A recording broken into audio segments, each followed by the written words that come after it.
मुझसे लगभग हर दिन स्टूडेंट्स पूछते हैं, सर मैं एनसीईआरटी पढूं, सर क्यों पढूं, यूपीएससी प्रिपरेशन में इसकी रेलेवेंस क्या है, और पढूं तो कौन सी पढूं, जिसका मैं कई बच्चों को बार बार जवाब देते देते थक चुका हूं।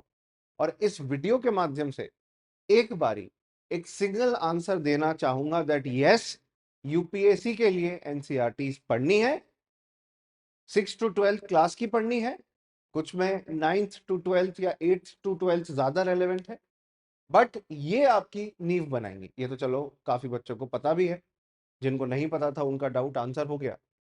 बट सवाल ये है सर, क्यों हम क्यों पढ़ेंगे एनसीईआरटी? हम कोई स्कूल के बच्चे हैं? और क्या ये कोई स्कूल लेवल का एग्जाम है? अगले कुछ महीने के लिए आप मान लीजिए कि आप एक स्कूल स्टूडेंट ही हैं। जी हाँ, आप एक स्कूल गोइंग स्टूडेंट हैं, जो कि 8th 9th 10th 11th 12th की एनसीईआरटी पर मास्टरी पाना चाहते हैं। आप ये मान लीजिए कि एक एक लाइन, एक एक वर्ड जो इन एनसीईआरटी में जो स्कूल लेवल बुक्स में लिखा है वो आपको पता होना चाहिए, उनका मतलब आपको आता होना चाहिए। और तभी जाकर आपका एक बेसिक फाउंडेशन इंप्रूव हो पाएगा, बन पाएगा यूपीएससी के लिए। आपसे मैं एक सवाल पूछता हूँ, हमारे देश में फंडामेंटल राइट्स हैं, पॉलिटी में पढ़ते हैं, आप लोगों ने सुना होगा, कई लोगों ने पढ़ा भी होगा, कई लोग अभी पढ़ेंगे, अभी उतना अच्छे से नहीं जानते होंगे, but they might read about it later on. क्या फंडामेंटल राइट्स के बारे में, वो होते क्या है, उनका बेस क्या है, क्यों बने, कैसे बने, ये नहीं पता होना चाहिए क्या? सीधा लक्ष्मीकांत खोल के आर्टिकल्स रटना शुरू कर दें? या फंडामेंटल राइट्स बने क्यों थे? किस इंडिया हिस्टोरिकल बैकग्राउंड से गुजरा कि हमें अपने देश में सिटीजन्स को राइट्स देने पड़े? ये हम समझते हैं एनसीईआरटी से। चलिए, ऐसे ही हमारे दुनिया में कई सारी ओशंस हैं, कई सारे माउंटेन्स हैं, हम कैसे उनके नाम रट लें, या हमें ये भी पता होना चाहिए ओशंस कैसे बनी, ओशंस का रोल क्या होता है, माउंटेन्स कैसे बने, के बारे में भी तो पता होना चाहिए, तो वहां एनसीईआरटी काम आती है। चलिए, ये भी ठीक है। अब कुछ एग्जाम्पल दिखा दो जिससे आपको विश्वास हो सके कि प्रीलिम्स के अंदर तो एटलीस्ट एनसीईआरटी से भर भर के क्वेश्चन पूछते हैं, और मेंस में भी कुछ सब्जेक्ट्स में ओपिनियन बेस्ड क्वेश्चंस जो आते हैं, जैसे कि society, social issues, social justice में, जैसे कि ज्योग्राफी, हिस्ट्री, या अलग अलग एरियाज के अंदर, स्पेशली इकोनॉमिक्स के अंदर, आपका ओपिनियन तब बनता है जब आपने अच्छे से एनसीईआरटी पढ़ी हो। बट प्रीलिम्स के अंदर it is a heavy weight, almost 40% of the questions in the prelims exam are from the NCERT. मैं बातें तो बहुत बना रहा हूँ, कुछ प्रूफ भी दिखा देता हूँ। Building Kalyan mandapa was a notable feature in the temple construction in the kingdom of whom? Chalukya, Chandel, Rashtrakuta and Vijayanagara. चार ऑप्शन है, taken directly from the NCERT. I have underlined it also for you. साफ आपके लिए एनसीईआरटी के अंदर ये लिखा है दोस्तों, इसलिए एनसीईआरटी पढ़ना जरूरी है। चलिए एक और एग्जांपल देखते हैं। With reference to the Indian national movement consider the following: Sir Tej Bahadur Sapru, K C Neogy and P C Joshi. ये लोग कौन सी पोजीशन होल्ड करते थे इन बॉडीज में, इन ऑर्गेनाइजेशंस में? इनका भी जो आंसर मिलेगा आपको, it will be in NCERT. सबके बारे में ये सारी जानकारी एनसीईआरटी में अवेलेबल है। एक और example, one more example. Question आया था, which one of the following is not a Harappan site? Chanhudaro, चलो ये तो नॉर्मली बच्चों को पता होता है। कोट दीजिए, अगर आप इस फोटो में देखेंगे, कोट दीजिए बहुत क्लियरली विजिबल है, राइट? तो आप एक चीज समझ पा रहे हो कि एनसीईआरटी से ली गई पिक्चर, जो आजकल 12th क्लास की एनसीईआरटी थीम्स इन इंडियन हिस्ट्री वाली है, उसमें ली गई पिक्चर है। उसमें दिसालपुर भी दिख रहा है, उसमें कोट दीजी, उसमें छन्नूदारो भी दिख रहा है, अलादीनो भी दिख रहा है, धोलावीरा, सुरकोतरा, सुक्ता गंगौर, लोथल, रंगपुर, बनवली, बहुत सारी साइट्स दिख रही हैं। सो गौरा नहीं है। आपको तीन पता है, एक नहीं पता, तो वही तो आंसर होगा। 12th क्लास थीम्स इन इंडियन हिस्ट्री की बुक में है ये। Taken directly, this screenshot is taken directly from the NCERT book. तो मतलब एनसीईआरटी काम तो आ रही है। ऐसे ही मदनपल्ली के रेफरेंस में, which is in Andhra Pradesh, which of the following statements is correct? Statements आपके सामने है। ये एग्जैक्टली चीज एनसीईआरटी के अंदर गिवन है। जन गण मन was translated by Gurudev Rabindranath Tagore from Bengali to English in February 1919 at Madanapalli in the districts of Chittoor. Chittoor is in Andhra Pradesh, and this is something which has been taken by the NCERT as well. Similarly, polity, what best defines the term state, given in the NCERT of 8th class social and political life part 3. So these are some examples. ये comprehensive list नहीं है, but ये कुछ examples का एक पूरा मैंने एक डिस्क्रिप्शन बनाने की कोशिश करी है to give you certain example. Economics की एनसीईआरटी 9 to 12th क्लास की स्पेशली फोकसिंग ऑन, मैं एक बार आपके लिए लिस्ट बना देता हूँ which NCERT you have to study, कैसे पढ़नी है उसे, ये सब बातों की एक लिस्ट बना देते हैं।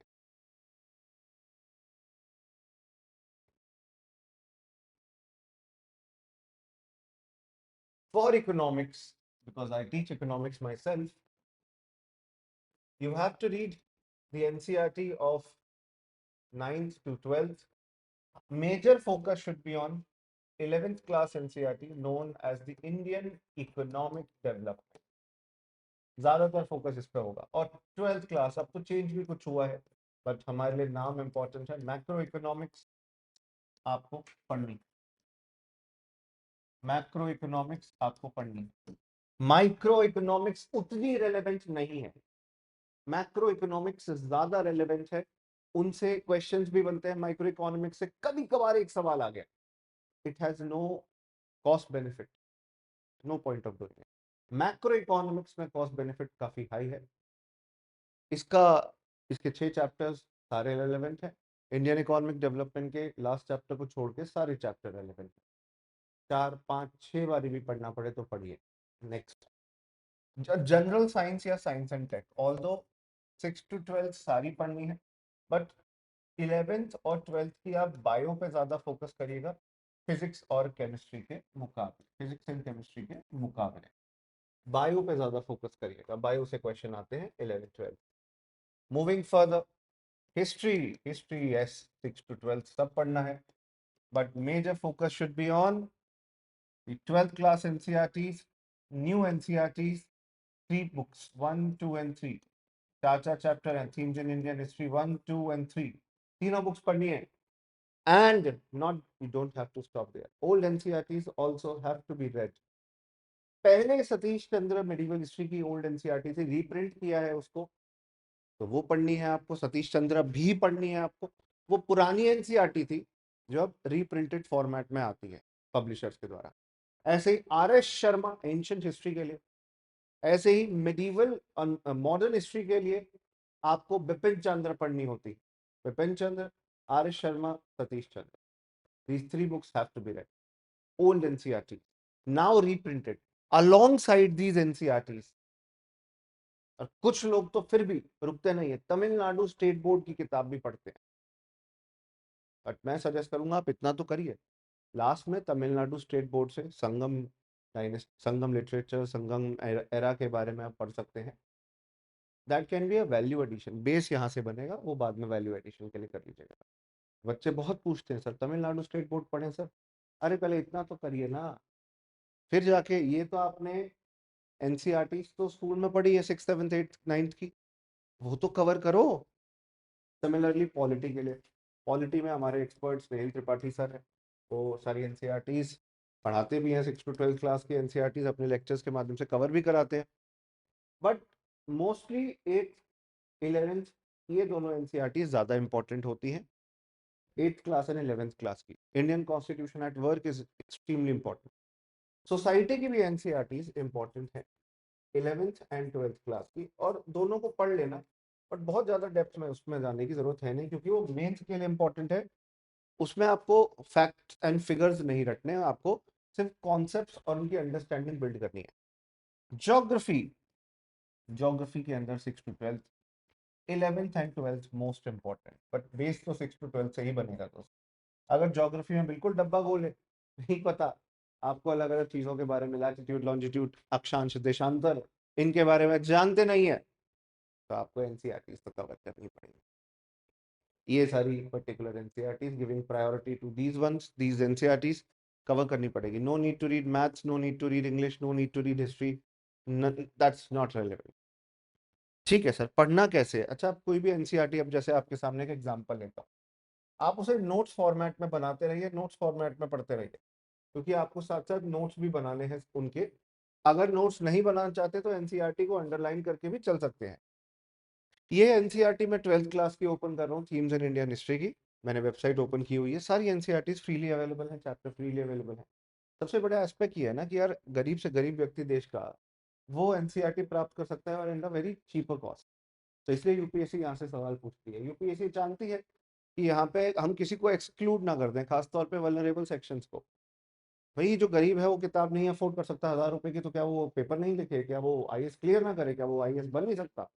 बिल्कुल बन सकता है, बिल्कुल क्लियर कर सकता है। उसके लिए जानबूझ के यूपीएससी चाहता है कि एनसीईआरटी को फोकस किया जाए। अब जैसे ये एनसीईआरटी है, ब्रिक्स बीट्स एंड बोन्स, इसका चैप्टर 1 है, थीम इन इंडियन हिस्ट्री की पार्ट 1 एनसीईआरटी। आपने पढ़ना शुरू किया, the Harappan seal is possibly the most distinctive artefact of the Harappa और इंडस वैली सिविलाइजेशन। शुरुआत में सील का मतलब भी नहीं पता होता कई लोगों को।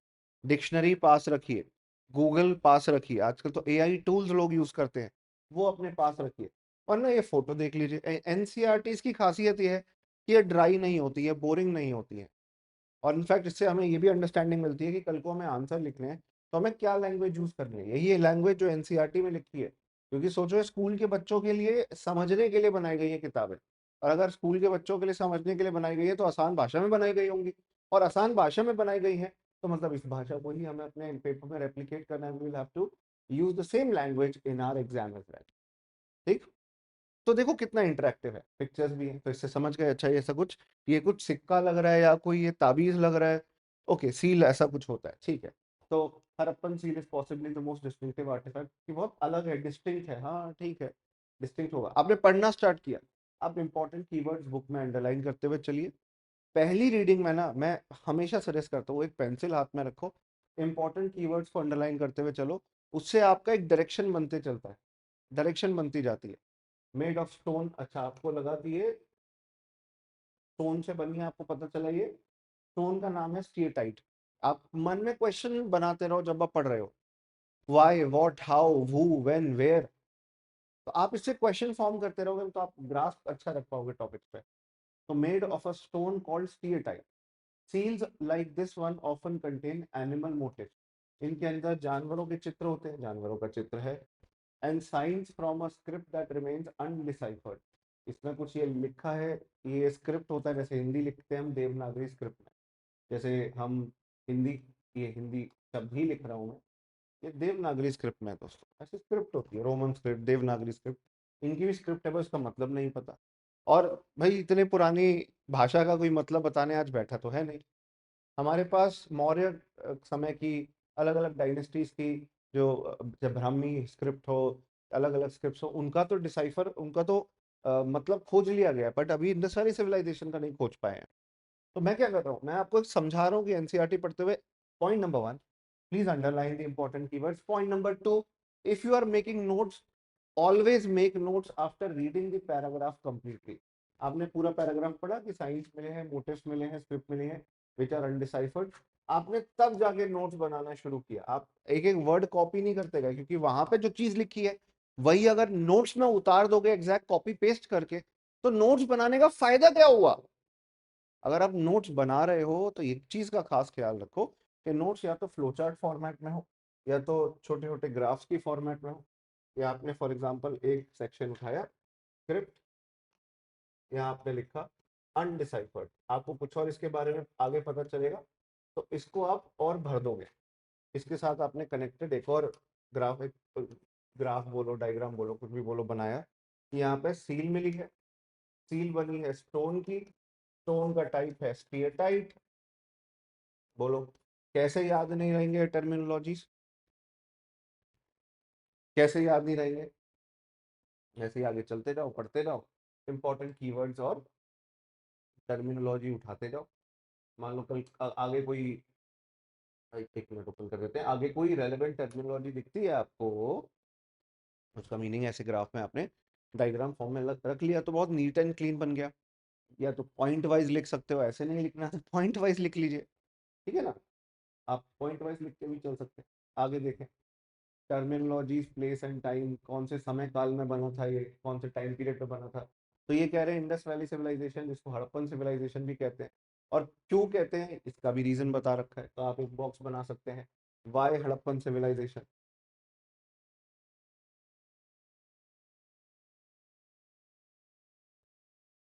वाई हड़प्पन। और जरूरी नहीं है पूरा वर्ड लिखने, जो रिपीटेटिव वर्ड्स होते हैं उनको पूरा मत लिखिए, शॉर्ट फॉर्म लिखिए, समय बचाइए, टाइम मत वेस्ट करिए। तो how Harappan civilisation is named, पहली साइट यहाँ पे मिली थी, दैट इज वाई लिखा आपने, first site was found here in Harappa, that's why it is called Harappan civilisation. You are basically sign posting things. फिर उसमें क्रोनोलॉजी लिखी है कि हड़प्पा की भी एक क्रोनोलॉजी है, आपने उसको प्रॉपरली टेबल फॉर्म में, नोट्स फॉर्म में लिखा कि अर्ली हड़प्पा, अर्ली हड़प्पा,